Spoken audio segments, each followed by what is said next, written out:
I'm about to drive a condemned car.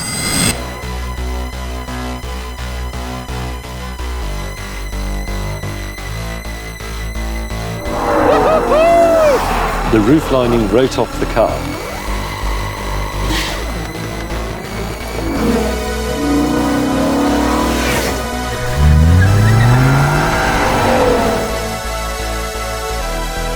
Our magnificent BMW M5 Touring V10 manual is going.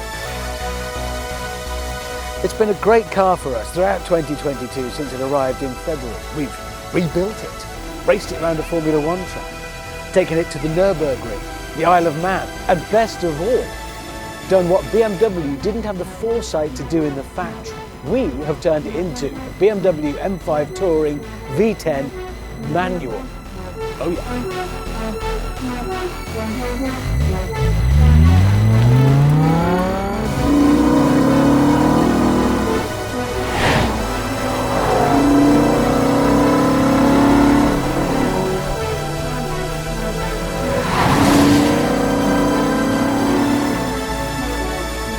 Well, now, I should be totally honest because this video is effectively a eulogy for the M5 at the end of its time with us, so facts matter.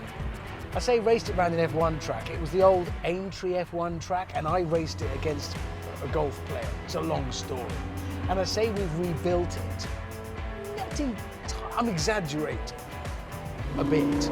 You see, we got it cheap as a category N because there had been a small fire at the rear. I love that phrase, a small fire. Nevertheless, there was some work to do to put things right after the slight conflagration at the rear.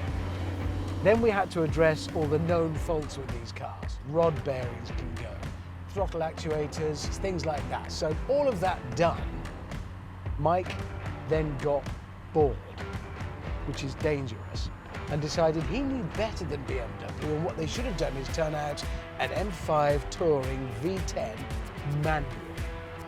And that's what he produced, and to be fair, he's done it, and it works.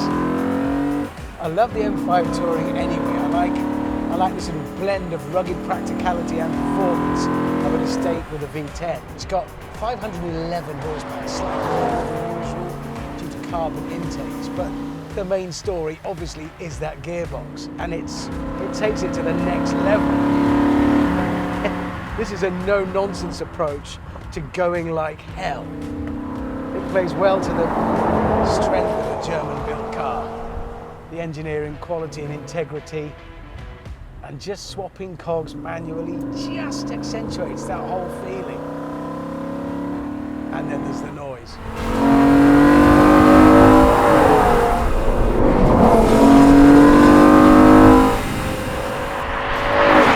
Life telling myself favourite sound from any engine, straight 6, ideally Jaguar XK, until every time I get into a V10, which isn't often, there aren't many, and then you hear that, it's not a silky noise, it's bloody cross.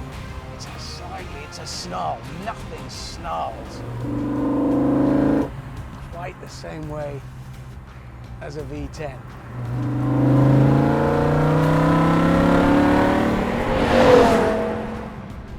I love an estate car. It's the same footprint, it's the same wheelbase. So really, apart from a little bit of extra weight hanging over the back on top of what would be there if it was a Booted saloon, it's not going to change things dynamically, and there's just something a bit devil-may-care about it. As I can pop the dogs in the back, they'll end up pressed up against the back window, like that, because it's a V10 manual. I love a fast estate.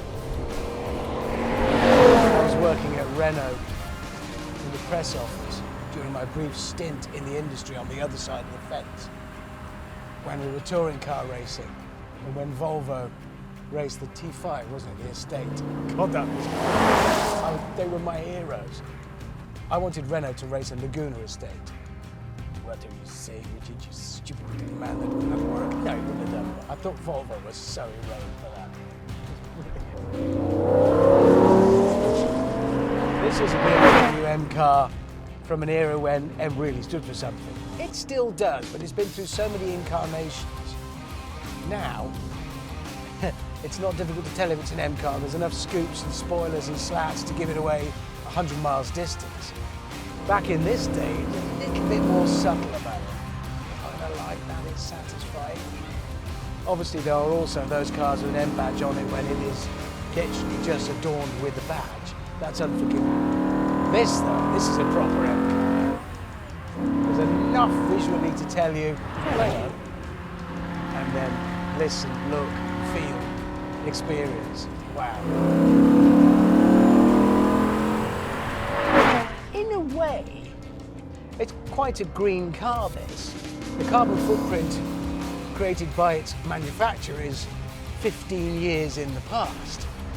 And yet, in another way, it's not entirely sustainable. We've struggled to get over 16 mpg, even driving it normally.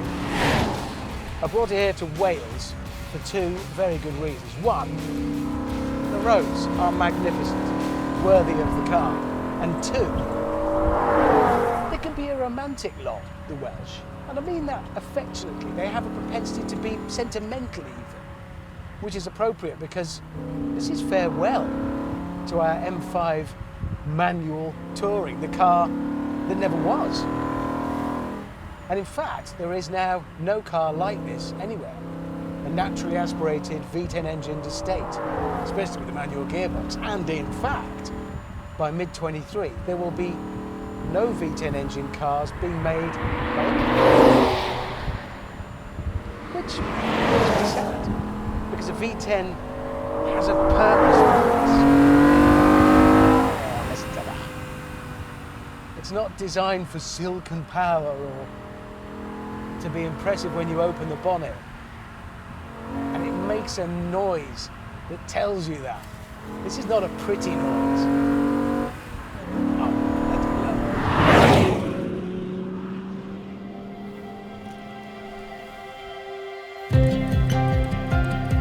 lovely. We will all miss it when it's sold. I know Mike will. The keys have left a permanent imprint in his palm, so firm has his grip been on them over the last 10 months. In fact, this, my last drive in it, is also only my second. But now it must go and find a new home, and Mike must find a new ride. And I think I know what it's going to be. It is quite a contrast. Anyway, for now it is farewell, lusty M5. It's a moving moment. It is for sale on eBay, by the way, if you're interested. There's a link in the description. You might get it cheap.